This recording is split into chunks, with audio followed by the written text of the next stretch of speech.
Segala sesuatu yang terkait dengan Nabi Khidir, sungguh masih terbungkus oleh banyak rahasia yang menggelapkan hingga saat ini. Mulai dari perbedaan sebutan namanya, antara Khidir atau Hadir, hingga peran yang diemban di dunia ini, apakah sebagai nabi, wali, atau sekedar hamba suci. Namun, yang paling beruncing dalam pembicaraan orang-orang hingga hari ini adalah pertanyaan mengenai apakah Nabi Khidir masih hidup atau telah meninggal. Tapi kita tidak akan membahas tentang masih hidup atau tidaknya Nabi Khidir ini, karena sudah banyak yang membahasnya. Tapi di luar itu semua, ada satu hal yang lebih menarik untuk dibahas, yaitu, benarkah kalau Nabi Khidir ini cucu dari Fir'aun? Maka inilah cerita silsilah Nabi Khidir. Dikisahkan bahwa pada saat Rasulullah menjalani perjalanan Isra dan Miraj menuju langit dengan menunggang buruk di samping malaikat Jibril. Tiba-tiba beliau mencium bau harum yang semerbak, lalu Rasulullah bertanya, "Wahai Jibril, wangi apa ini?" Maka malaikat Jibril menjawab, wangi ini berasal dari seorang raja pada zaman dahulu. Ia adalah raja yang punya riwayat yang menakjubkan pada masanya, dan dia hanya memiliki seorang anak yaitu Khidir. Dalam sebuah karya berjudul Kitab At-Tarikh, yang dihasilkan oleh Abu Al-Qasim Abdullah bin Hasan Al-Hatsami, diceritakan bahwa Khidir ialah anak dari seorang raja bernama Amyal. Raja ini merupakan keturunan dari Alis ibn Ishaq, dengan ibu bernama Alha, seorang putri dari raja bernama Faris. Selanjutnya, menurut Mahmud Al-Safrawi dalam karyanya yang berjudul Khidir alaihi salam, Nabi misterius penguasa samudra yang berjalan secepat kilat. Disampaikan juga riwayat lain yang menyebutkan bahwa ayah dari Nabi Khidir adalah Balkan, seorang raja Persia. Sementara itu, sang ibu adalah Alha binti Faris. Menurut Mahmud Al-Safrawi, terdapat riwayat lain yang menyebutkan bahwa ibu Nabi Khidir adalah seorang wanita bernama Rumania, seorang bangsawan keturunan Persia, yang masih terhubung sebagai bibi dari ibu Raja Zulkarnain. Dan berbicara tentang ibunda Nabi Khidir ini, dalam sebuah riwayat terkemuka disebutkan bahwa beliau memiliki hobi yang tak lazim. Ibu Nabi Khidir digambarkan sebagai sosok yang menikmati berpetualang, dan hal ini lazimnya dikaitkan dengan kaum pria. Namun, dalam zaman itu, dia adalah seorang perempuan yang amat menggemari pengembaraan. Teman-temanku seiman, bahkan ketika usia kehamilannya telah melampaui batas, ia masih tak henti-hentinya berpetualang. Di saat tibanya detik kelahiran Nabi Khidir, sang ibu masih tengah mengarungi perjalanan pengembaraan. Dan dalam momen itu, Nabi Khidir tak terelakkan dilahirkan di dalam goa, terletak di puncak sebuah gunung. Tanpa bantuan siapapun, ibu Nabi Khidir menjalani proses persalinan. Namun, tragedi mengerikan menimpa Nabi Khidir. Sebentar setelah kelahirannya, perampok menyusup masuk ke dalam goa. Hasilnya, Nabi Khidir terpisah dari ibunya. Menurut spekulasi, mungkin saja ibu Nabi Khidir menjadi korban para perampok. Kemudian, pada suatu hari, seorang penggembala kambing tanpa sengaja menemukan bayi Nabi Khidir. Ia membawa bayi itu pulang dan menjadi wali yang baik bagi Nabi Khidir. Banyak yang percaya bahwa pada awalnya, bayi Nabi Khidir disusui oleh susu kambing, karena si penggembala tak menemukan ibu si bayi. Ahmad bin Ibrahim An-Naisaburi dalam karyanya, Qisas Al-Anbiya, mengungkapkan bahwa nama asli Nabi Khidir adalah Baliyah, dan silsilahnya melacak kembali hingga Nuh alaihi salam. Silsilah ini mengacu pada pendapat Ibn Abbas. Sementara menurut Ibn Ishaq, Nabi Khidir adalah keturunan langsung dari Al-Is Ibn Ishaq bin Ibrahim Al-Halil. Pendapat lain, yang diutarakan oleh An-Nagasi, mengklaim bahwa Nabi Khidir adalah keturunan Fir'aun. Namun, menurut Imam At-Tabari, pendapat ini tidak terbukti sahih.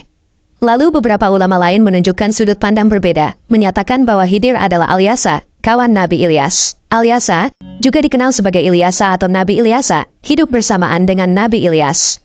Tidak hanya itu, sejumlah ulama juga mengemukakan pandangan bahwa Nabi Khidir dan Nabi Armia atau Yeremia adalah satu individu. Akan tetapi, klaim ini kekurangan dukungan bukti sejarah yang kuat.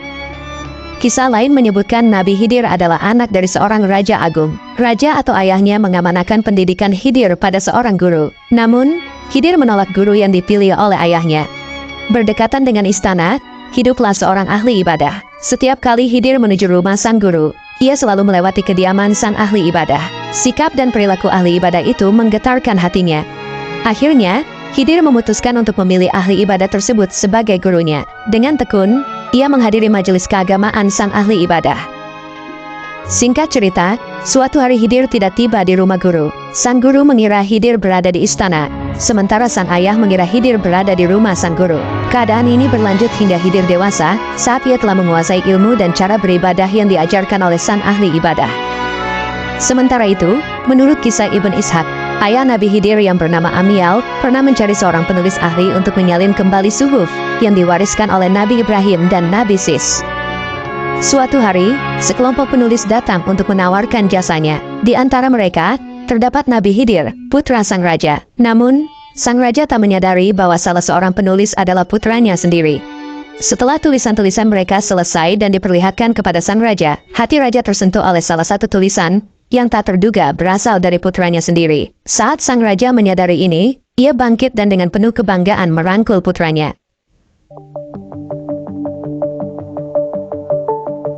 Sebuah pandangan menyebutkan bahwa Nabi Khidir adalah keturunan Firaun, diutarakan oleh Muhammad bin Ayub. Nama lengkapnya adalah Muhammad bin Ayub al-Kilabi al-Wasiti. Ia adalah perawi jujur dan terpercaya, dan hadis-hadisnya sering dirujuk oleh Ibn Majah.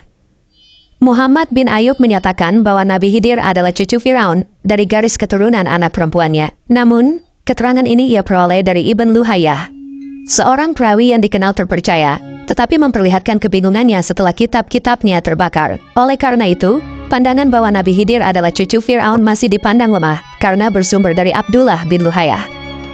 Selain pandangan tentang cucu Firaun, ada juga yang berpendapat bahwa Nabi Khidir adalah keturunan Qabil bin Adam, sehingga menjadi cucu Nabi Adam.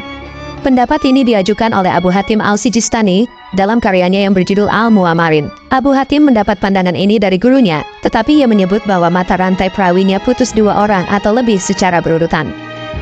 Pendapat ini juga dianggap kurang kuat. Lalu, ada pandangan lain yang mengatakan bahwa Nabi Khidir adalah cucu Nabi Harun, yang merupakan saudara Nabi Musa alaihissalam. Pandangan ini diambil dari riwayat Muhammad bin Asaib bin Basar al-Kalbi, yang meskipun ahli tafsir namun dituduh sebagai pendusta. Ibn Hajar al-Asqalani mengkritik pandangan ini, menyebutnya salah dan memiliki mata rantai perawi yang sangat lemah. Pendapat yang cukup mendapat dukungan dari sebagian besar ulama adalah pandangan dari Wahab bin Munabih. Karena Wahab bin Munabih adalah perawi yang hadis-hadisnya sering dirujuk oleh Bukhari, Muslim, Abu Daud, Tirmizi, dan Nasai. Wahab bin Munabih mengungkapkan bahwa nama aslinya adalah Baliyah. Jadi, kata Khidir sebenarnya adalah sejenis panggilan atau julukan baginya.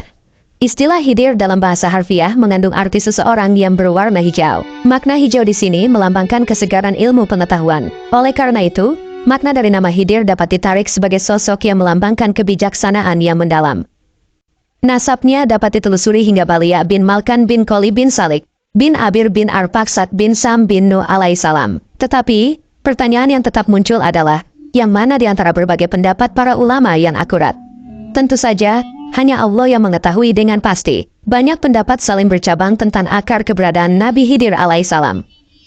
Wallahu alam bisawab. Jadi itulah nasab Nabiullah Khidir alaihissalam.